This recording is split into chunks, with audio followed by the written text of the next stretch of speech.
And yep, I pooped myself a little.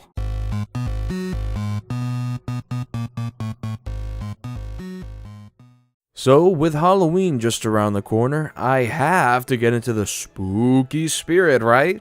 So, naturally, I started scouring my list of Steam games for the spookiest and scariest of them all. You know what's scary? Dolls. You know what's even scarier? A bad horror game about dolls. That's right, The Dolls Reborn. Released in May 2016, The Dolls Reborn is an indie simulation horror game developed by Hush Interactive. In fact, the only 3 games on Steam by Hush Interactive are horror games. So the game story goes that an old doll factory was legendary but fell out of fashion as new technology developed.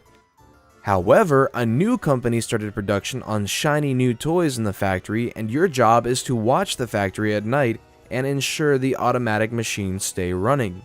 It's quoted as saying, as your boss walks out the door leaving you with your flashlight, he says, "Go!" What a revolutionary sounding plot that has never been explored before by any game whatsoever.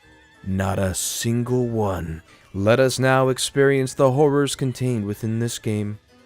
First impressions are, yeah, that's pretty spooky. Honestly though, I'd prefer to poop my pants during the game rather than the instant I booted up to a decaying doll with screams in the background. That's the sound you make when you spend $5 on this game. Alright, new game. Oh snap, that sounds like a beat to me, boys.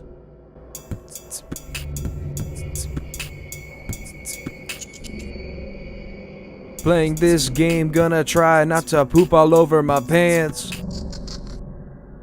Hear my door creak open and I worry about my circumstance. Dolls on the screen, poopy smell all around, oh it's my parents.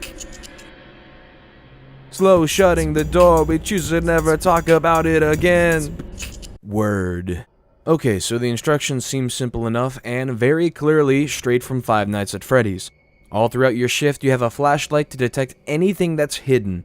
You can close doors to protect yourself from intruders, and you can view cameras to keep an eye out for anything that might be lurking, with the obvious mechanics being that the doors drain the power, run out, and you're defenseless for the rest of your shift.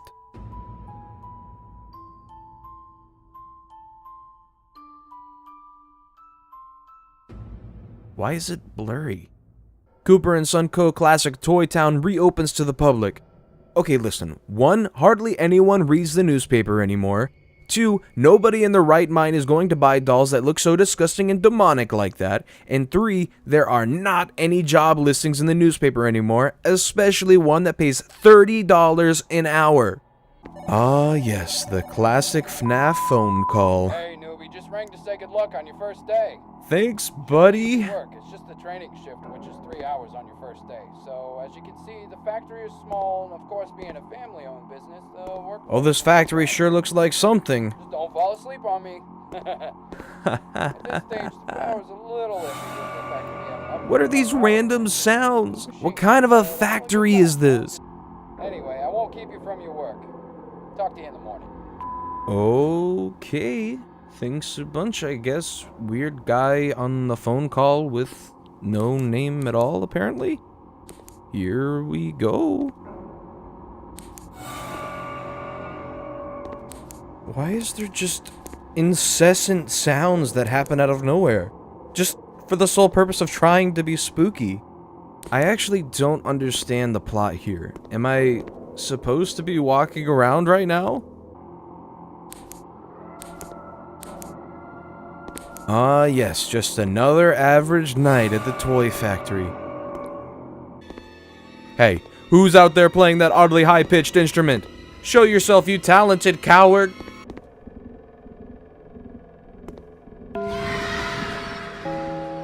Now that right there is an unnecessarily spooky you win notification. Congratulations, you get to spend another night here. Hello, sorry I didn't get a hold of you this morning.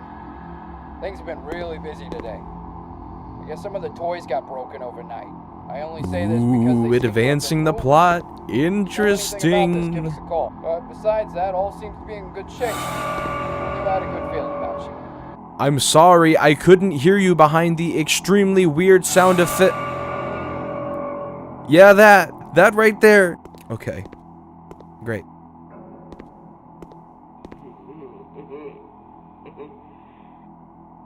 What?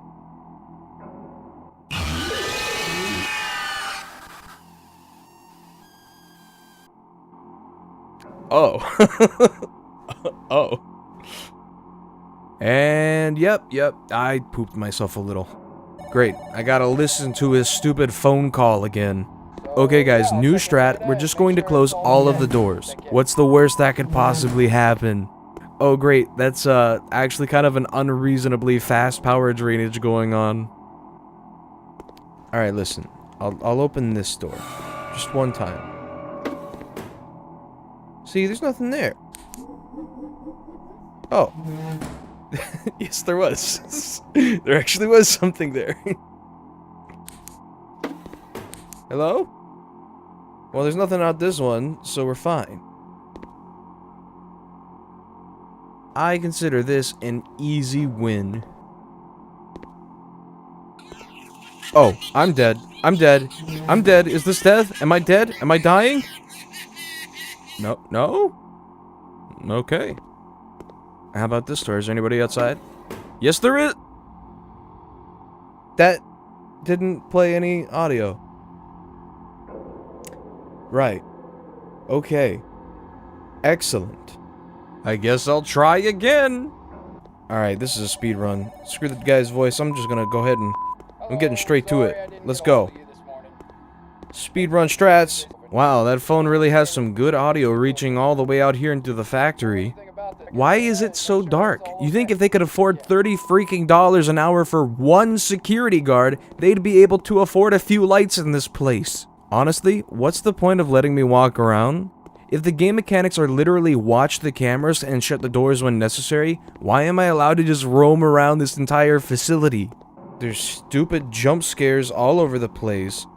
I don't understand what the point is. There's weird ambient sounds that make no sense. This toy factory is built in a World War II Nazi bunker, and I don't understand what to do. I don't want to be in this room. That's where all the jump scares are at.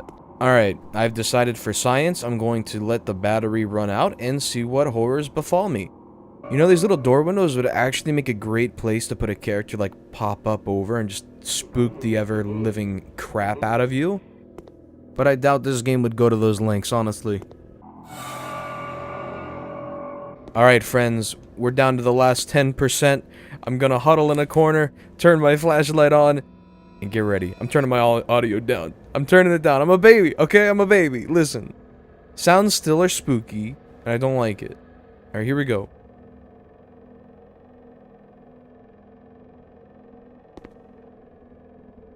Oh no, it forced my light off. This is the end! Well, that was terrifying. And once again, a small plastic doll has somehow managed to murder me. I don't want to play anymore. Is there any other game modes? Insane mode. Of course there's an insane mode. Alright, listen. We gotta check out insane mode. We recommend you finish the main game before you attempt the nightmare mode. Some features have been increased to make for a challenging game, more details below.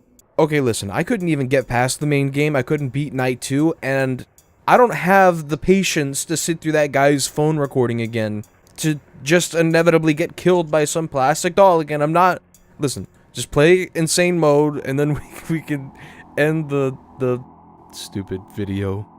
Wow, it still plays the Night 2 audio. Why is it still playing the Night 2 audio? I don't understand. This is insane mode, not Night 2. Night 2 is insane mode. I figured it out. Night 2 is the most impossible level in this game. So I'm confused. Is it actually possible to die while running around? I have... When I sit in the room, I've died. But when I've walked around, nothing's happened to me. I haven't seen anything. Nothing apparent to me has... Oh, well, there's your answer. Brilliant. I don't want to play this game anymore. Let's just go to the review. Okay, so there's a positive and a lot of negatives. So let's start with the positive. It's spooky, clear cut. The theme and the feel of this game hits its intended target. At least for me, I felt the uncomfortable vibe it intended with the factory's design, sound effects, and the aura of the toys. Now, for the negatives. There's a weird amount of input lag specifically for this game, but here's the thing. I don't know how much it actually impacts the game. The only walking you really want to do in this game from what I've seen is just around to close the doors. That's it. Secondly, I have a problem with the horribly crazy high amount of audio jump scares. You can be completely fine and in no trouble at all in this game and then get a at seemingly any given second. It leads to confusion on when any situation is actually dire, and honestly, it kind of ruins the immersion of the game when you have to deal with the same spooky sound looping over and over again. And also, can we talk about this red filter over absolutely everything? Main menu, pause screen, gameplay, nothing is safe from this red filter. I understand it's supposed to make the game feel spookier, but honestly, it makes me feel like I'm playing The Dolls Reborn from the Nintendo Virtual Boy. You close the game and then automatically start thanking your blessings that you can see other colors than red again. Also, who's this new company that bought this factory? Why do they think this is a good idea? I know I only got 2 nights in, but there was little backstory on just what the hell was going on. And lastly, I'm sorry, but you can't feel that good playing this game knowing that it's such an obvious Five Nights at Freddy's emulation. In fact, the original Five Nights game is the exact same price as The Dolls Reborn. If you want to play a game with this experience, just buy the original. It's that simple. I had fun making the video, but I cannot in good conscience recommend this game. I give it a whopping 3 out of 10 dumpsters. Don't go diving for this game, kids. Although, if you did go dumpster diving, I bet you could find a doll that looks just like the one in the game. Still not a good reason to recommend it.